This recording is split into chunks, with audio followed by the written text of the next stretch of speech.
ইন্নাল হামদালিল্লাহ নাহমাদুহু ওয়া নাস্তাইনুহু ওয়া নাস্তাগফিরুহু ওয়া নাউযু বিল্লাহি মিন শুরুরি আনফুসিনা ওয়া মিন সাইয়্যাতি আমালিনা মান ইয়াহদিল্লাহু ফালা মুদিল্লা লাহু ওয়া মান ইউদ্লিল ফালা হাদিয়া লাহু আশহাদু আল লা ইলাহা ইল্লাল্লাহু ওয়াহদাহু লা শারীকা লাহু ওয়া আশহাদু আন্না মুহাম্মাদান আবদুহু ওয়া রাসূলুহু আম্মা বা'দ ফাইন্না খায়রুল হাদিসি কিতাবুল্লাহ ওয়া খায়রুল হাদি হাদি মুহাম্মদ সাল্লাল্লাহু আলাইহি ওয়াসাল্লাম অশারিল উমুরি মুহতাসাতুহা অকুল্লু মুহতাসাতু বিদআহ অকুল্লু বিদআতু দালালা অকুল্লু দালালাতু মিন্নার আউযু বিল্লাহিস সামিউল আলিম মিনাশ শাইতানির রাজিম রব্বি ইশরাহ লি সাদরি ওয়াসির লি আমরি ওয়াহলুল উকদাতাম মিন লিসানি ইয়াফকাহু কওলি রব্বি ইয়াসসির ওয়া লা তুয়াসসির ওয়া তাম্মিম বিল খায়র। আলহামদুলিল্লাহ, আমরা গত পর্বে আমরা অ্যাকোয়ার্ড নলেজ, যেটা আমরাকে সায়েন্স বলে থাকি, বিজ্ঞান, সেটা আমরা আলোচনা করেছি যে knowledge tend through observation and experiment is known as science. এবং আমরা আরেকটা ইলমের কথা বলেছিলাম, রিভিল্ড নলেজ, যেটা ওলা তাকফু মা লাইসা লাকা বিহি ইলম ইন্নাস সামা ওয়াল বাসারা ওয়াল ফাওয়াদা কুল্লু উলাইকা কানা আনহু মাসউলা।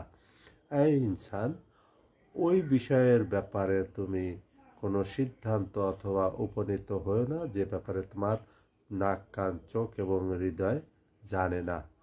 অবশ্যই তোমাকে জিজ্ঞাসিত করা হবে এই তিনটা ইনস্ট্রুমেন্ট ব্যবহার করে তুমি কতটুকু সফলতা অর্জন করলে এবং কতটুকু বিফলতা করলে। কারণ তুমি যেটুকু অর্জন করবা সেইটুকুই তোমাকে কাজ করতে হবে, অজানা কোনো পথে তোমাকে অগ্রসর। এবং হাসান রাদিয়াল্লাহু আনহু থেকে যে হাদিসটা, এই হাসান, রাসূল সাল্লাল্লাহু আলাইহি সাল্লাম বলেন, এই হাসান, ওই বিষয়ের উপরে তুমি যেও না যে বিষয়ে তোমার কোনো জ্ঞান নাই।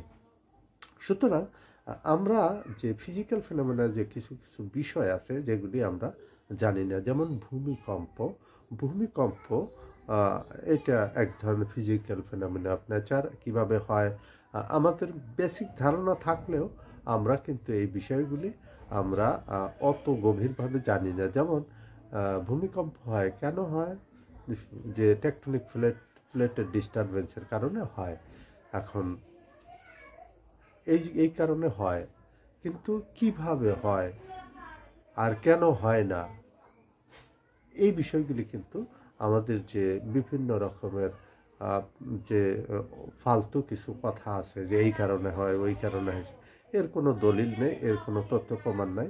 এই জন্য আমরা ওই বিষয়ে যাব না। তারপর ইব্রাহিম আলাইহিস সালাম, তো উত্তরে সূর্য পূর্ব দিক থেকে উদয়িত হয়, পশ্চিম দিকে অস্ত যায়। এই বিষয়গুলি যে ইব্রাহিম আলাইহিস সালাম যখন ওই কাফেরকে বলল যে তুমি যদি আল্লাহ হয়ে থাকো তাহলে তুমি সূর্যকে পশ্চিম দিক থেকে উদিত করো, পূর্ব দিকে অস্ত যাওয়াও, তখন সে হাক্কা ফাক্কা হয়ে গেল। কারণ এই যে ন্যাচারাল ফেনোমেনা অফ নেচার, এই বিষয়গুলি কিন্তু সম্ভব না এবং গড ওরিয়েন্টেড। আল্লাহ যে কনসেপ্ট আর কি, অনেকেই বলে supreme power, supreme higher authority, এর মাধ্যমে এই ঘটনাগুলি ঘটে। কিন্তু এগুলি যে কন্ট্রোল, আল হাইয়ুল কাইয়ুম, এটা কিন্তু সবাই জানে, ওরাও জানে, এরাও জানে, তারাও জানে। সুতরাং Allah is only explanation all the physical phenomena of nature.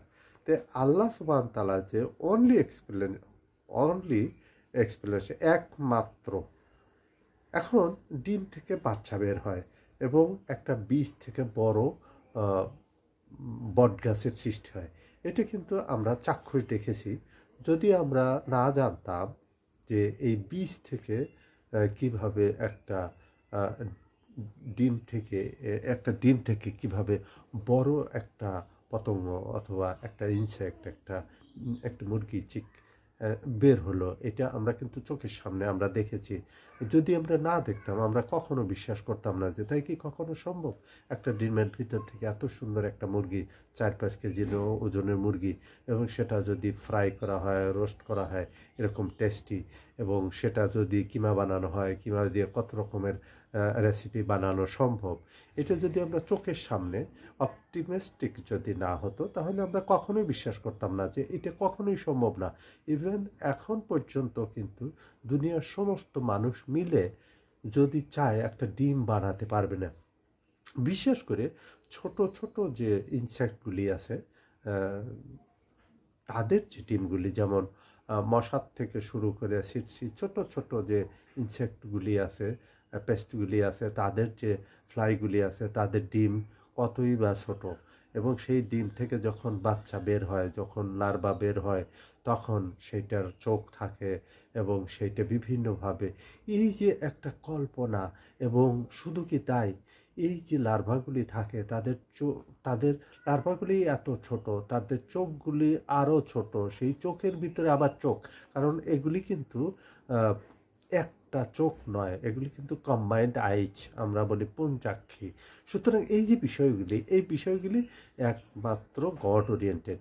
আল্লাহ সুবহান তাআলা ছাড়া এই কামগুলি কেউ করতে পারবে না। আবার একটা বীজ, ধরে নিলাম একটা বটের বীজ অথবা আমের বীজ, কলার বীজ, যে বীজই হোক না কেন, একটা বটের বীজ, সেই বটের বীজ থেকে, একটা বটের ফল থেকে অনেকগুলো বীজ হয়। আর সেই একটা বীজ থেকে কয়েক কোটি কোটি গুণ বড় একটা গাছের সৃষ্টি হয় এবং সেই গাছে কোটি কোটি ফল ধরে।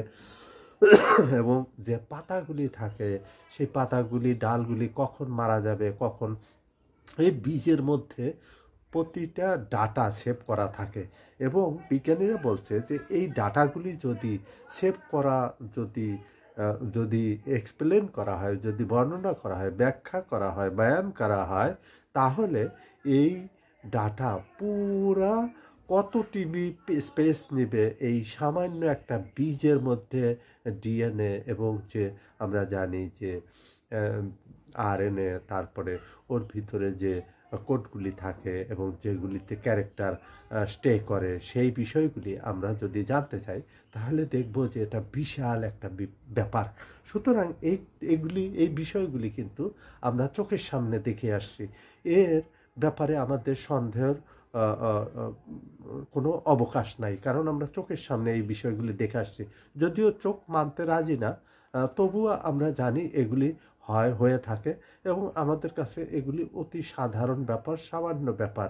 ইভেন আমরা দেখি যে অনেক গাছ, অনেক পাখির ডিম আমরা ঠিক মতো পরিবেশ মতো দিয়েও বাচ্চা ফোটে না, অথচ এরা কী দিয়ে কী করে, বাচ্চা ফুটে যায়। এবং বিশেষ করে বটের যে বীজগুলি, এগুলি কিন্তু পাখি হয়তো ভুল করে একটা দুটো বীজ খেয়ে যদি পায়খানা করে দেয়, সেখান থেকেও কিন্তু বটগাছ বের হয়ে আসে। এই যে একটা বিষয়, এবং এখান থেকে আসলে মাটির যে গুণাগুণ, মাটির যে বিষয়টা, সেটাও কিন্তু এর সাথে, এই যে ফিজিক্যাল ফেনোমেনা অফ নেচার, প্রকৃতির যে এই সুন্দরতম সিস্টেমগুলি, আমাদের ইকোসিস্টেমে, তবে যেটাই ধরে নেই কেন, এই বিষয়গুলি আমাদের চোখে, এগুলি ঘটনাগুলি রিভিল্ড হলেও আসলে অপটিমিস্টিক্যালি যেটা, সেটা কিন্তু অ্যাকওয়ার্ডের সাথে জড়িয়ে যায়। আমা আলাইনা ইল্লাল বালাগ, জাযাকাল্লাহু খাইরান।